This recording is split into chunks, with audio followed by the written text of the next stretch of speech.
In 1937, Kim Il-sung led a daring midnight raid against Japanese police, becoming a national hero with a bounty on his head and the promise of liberation in his wake. But behind the legend lies the heart of the savage crimes of the Kim Dynasty.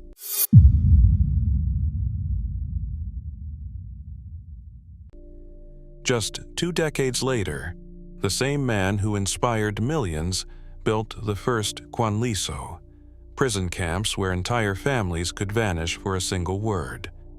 Today, up to 120,000 people live and die in these hidden gulags, their only crime being the wrong ancestor. How did a resistance icon transform into the architect of history's longest-running criminal dynasty? The truth is far more disturbing, and it all begins with the betrayal that shook a nation. In the summer of 1937, Kim Il-sung was just 25 years old. By nightfall on June 4th, his guerrilla band was already deep in the forest near Pochanbo, a small border town under Japanese control. The plan was simple but dangerous: strike at the heart of the occupation. With around 200 fighters, Kim led an assault that targeted police outposts, government offices, and Japanese supply depots. The raid lasted less than 2 hours, but its impact was immediate. Flames lit up the night sky, and by morning, Japanese authorities posted a 200,000 yen bounty for Kim's capture, an enormous sum at the time. He was now known as the Tiger on wanted lists across Manchuria and Korea. Japanese military records and Soviet brigade logs both confirm the raid. While North Korean propaganda would later inflate the numbers and drama, the facts remain. Kim Il-sung was a real resistance leader, hunted by the Japanese, celebrated by local Koreans, and respected by his own men. His name spread quickly, not just through whispered stories but through official reports, Japanese police bulletins, Soviet intelligence summaries, and even the diaries of fellow partisans. These documents show a young man committed to ending colonial rule, willing to risk everything for his country's independence. After the Pochanbo raid, Kim's life became a cycle of pursuit and retreat. Japanese patrols closed in, forcing his unit to cross into the Soviet Union. There, he was retrained as a captain in the 88th Separate Rifle Brigade, a multinational force under Soviet command. Soviet records list Kim by name, confirming his rank and role. He spent the war years learning new tactics, building alliances, and preparing for the day when Korea might be free again. In these early years, Kim Il-sung's authority came from real danger and sacrifice. He was not yet a dictator, but a guerrilla who had survived on the run, trusted by his fighters and recognized by foreign commanders. The legend of the resistance was not just a myth. It was built on real battles, real risks, and a genuine hope for liberation. That reputation would soon become the foundation for something far more enduring and far more dangerous. By 1958, the image of Kim Il-sung as a wartime liberator had already begun to fade behind closed doors. That year, a secret meeting of the Workers' Party produced a new set of orders, ones that would shape the lives of millions. The Ministry of State Security, created just a decade earlier, was now tasked with a project that went far beyond rooting out traitors. The blueprint was simple but ruthless. Entire families would be held responsible for the supposed crimes of a single member. This wasn't just about punishing individuals. It was about erasing dissent at its roots. The first camps, known as Kwanliso, sprang up in remote valleys far from the capital. Officially, they targeted former Japanese collaborators and political opponents.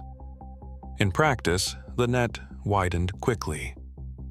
Party transcripts from 1958 show Kim Il-sung himself approving the policy of three-generation punishment, echoing the old guerrilla suspicion that betrayal could spread like a disease. If one person was accused of disloyalty, parents, Children, and even grandchildren could disappear into these camps, often for life. The legal language was blunt. A single clause authorized the ministry to detain anyone considered a threat to revolutionary stability, with no trial, no appeal, and no release date. UN investigators, working decades later, found evidence that these orders were never meant to be temporary. The system was designed for total control, not just of bodies, but of bloodlines. Today, between 80,000 and 120,000 people are imprisoned in Kwanliso camps. Most have never been charged with an actual crime. Many were born behind barbed wire, inheriting a sentence handed down before they were born. Survivor accounts collected by the United Nations describe a world where children grow up not knowing the outside, where families vanish overnight, and where the only law is the will of the security services. The camps are run as self-contained colonies with forced labor, constant surveillance, and starvation rations. The goal is not rehabilitation, but elimination of opposition, of memory, of hope itself. Kim Il-sung's signature on the 1958 security orders turned revolutionary discipline into a machinery of terror. The Kwanliso became the backbone of a new state, one that no longer needed the consent of its people, only their obedience and their fear. By the early 1990s, North Korea's fields were empty, but its army was well fed. The famine known as the Arduous March swept through the country from 1994 to 98, claiming up to 3.5 million lives. Official slogans blamed floods and international sanctions, but internal documents tell a different story. Kim Jong Il's Politburo meetings, later revealed by defectors in UN archives, show that food aid arriving from the World Food Program was systematically redirected. Instead of reaching starving families, shipments were sent to the military and party elite. Convoys carrying rice and corn bypassed rural villages heading straight to army depots and government warehouses.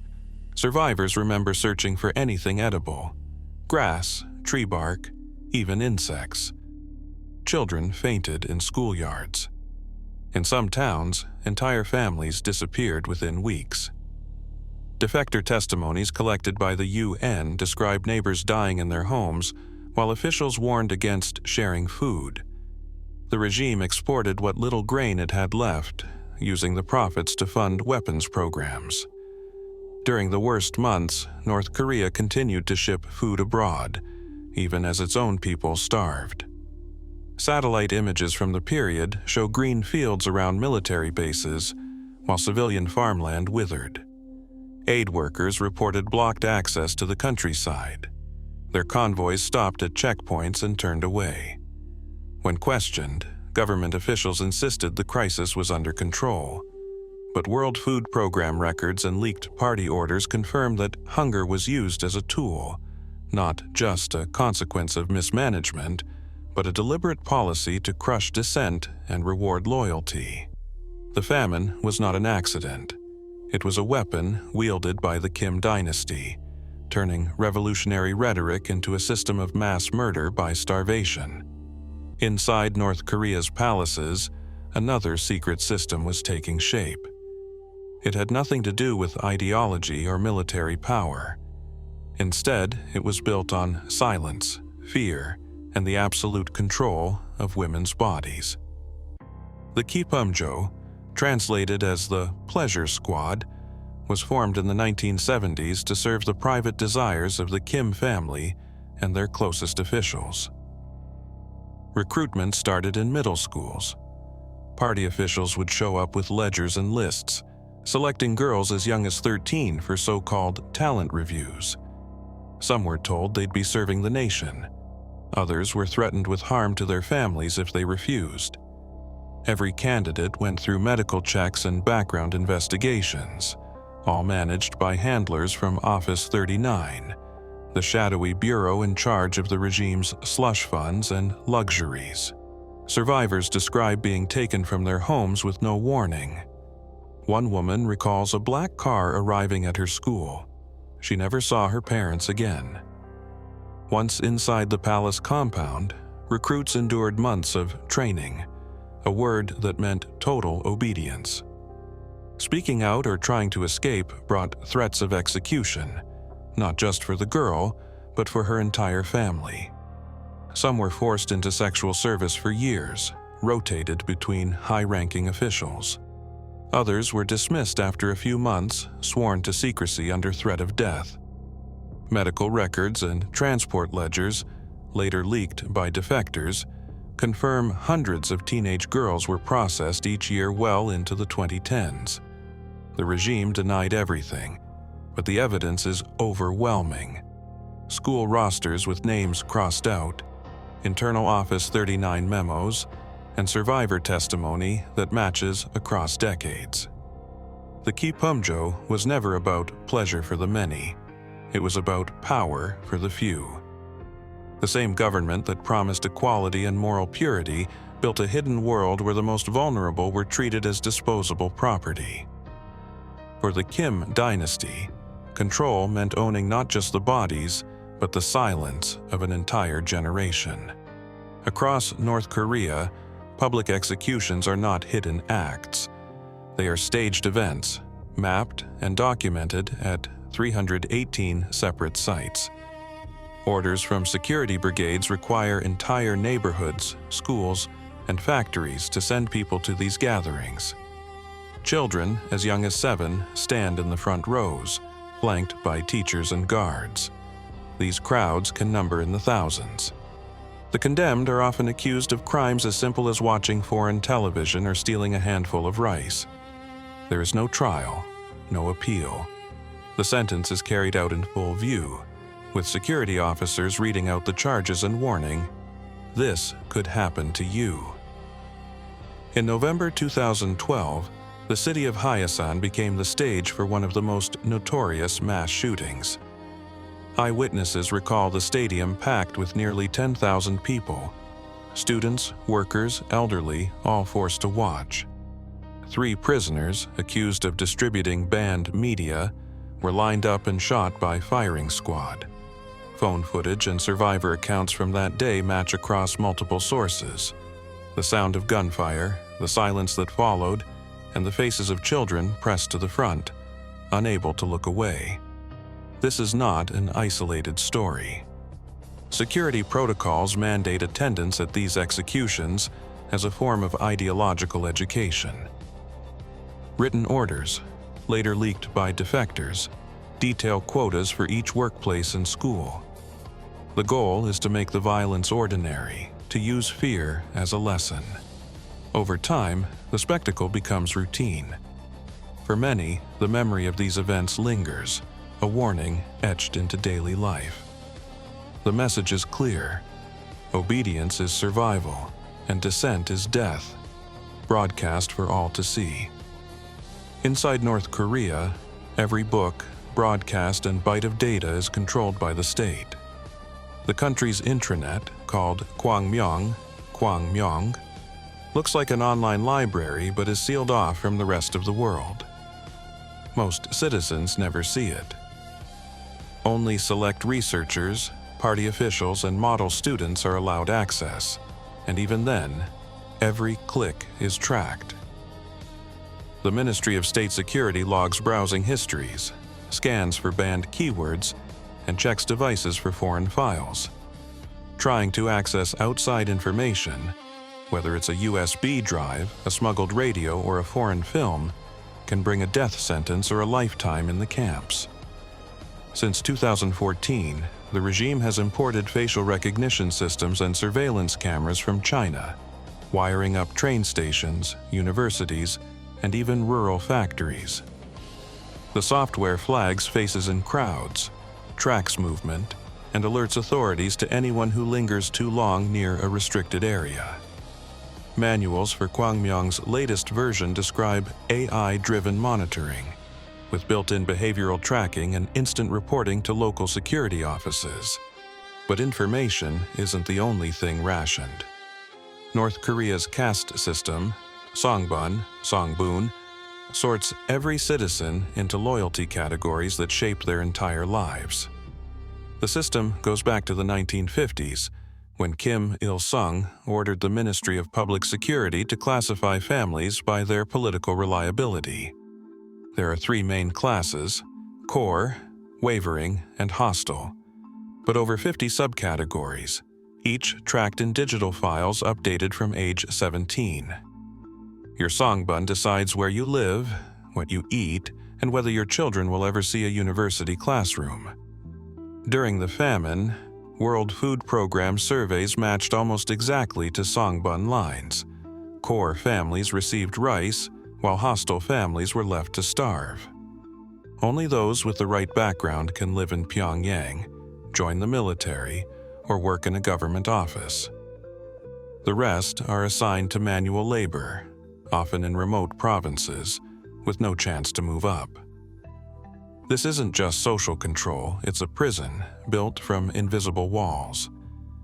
Every conversation, every meal, every ambition is filtered through surveillance and Songbun. The result is a society where people police their own thoughts, knowing that a single mistake could cost their entire family everything. For most North Koreans, the greatest danger isn't what they say, but what they dream of knowing. On a gray afternoon in November 1977, Megumi Yokota, a 13-year-old schoolgirl from Niigata, Japan, vanished on her way home from badminton practice. Her disappearance baffled police for years, until declassified Japanese and United Nations records revealed the truth. North Korean agents had snatched her from the shoreline and spirited her across the sea. Megumi's case was not an isolated tragedy. Between 1977 and 1983, at least 17 Japanese citizens were officially recognized as abducted by North Korea. Students, newlyweds, even couples walking along coastal roads. Some were taken to teach language and culture to North Korean spies. Others simply disappeared, their families left with decades of unanswered questions and official denials. The abductions stretched far beyond Japan. South Korean fishermen, Romanian students, and even Thai nationals were swept up in the same covert program. International investigations estimate the real number may be over 100, with cases surfacing from Europe to the Middle East.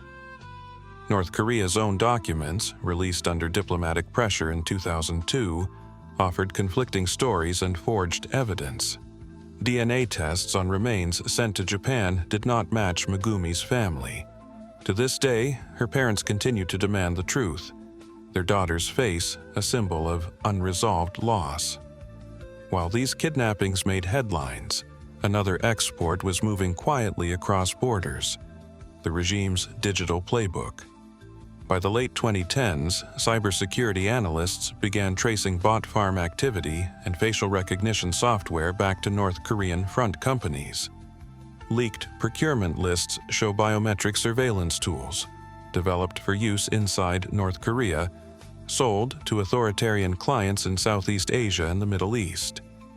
These packages included user management systems, face-matching APIs, and remote monitoring modules, all designed to track dissent and control populations. In some cases, bot farms ran social media disinformation campaigns and mined cryptocurrency to fund nuclear programs. UN sanctions reports and customs records confirm these exports, with tech brokers operating through Chinese intermediaries. The same regime that once kidnapped children now sells the tools of repression to the world. What began as a localized system of terror has become a blueprint for digital authoritarianism. The fate of Megumi Yokota and the spread of North Korea's surveillance technology are warnings, reminders that the Kim dynasty's crimes do not end at the border. Democratic societies now face a new threat: the global export of methods first perfected under the world's most secretive regime. By the 1990s, up to 3.5 million North Koreans had died from famine, as documented food aid diversions favored the military over civilians. Declassified documents confirm the Kim dynasty's system of political prison camps, with as many as 120,000 people detained, entire families punished for one member's alleged crime. Testimonies and United Nations reports verify state-run sexual slavery, 318 public execution sites, and the Songbun caste system affecting all 25 million citizens. Yet, many regime files remain classified, and the full scale of crimes, including the fate of abductees like Megumi Yokota, remains unclear. Today, the Kim regime exports digital surveillance and information control, methods now studied by authoritarian governments worldwide. The evidence proves a transformation. What began as a fight for Korean liberation became, through documented policy and action, one of the most comprehensive systems of oppression in modern history, built on the betrayal of the very ideals it once claimed to defend.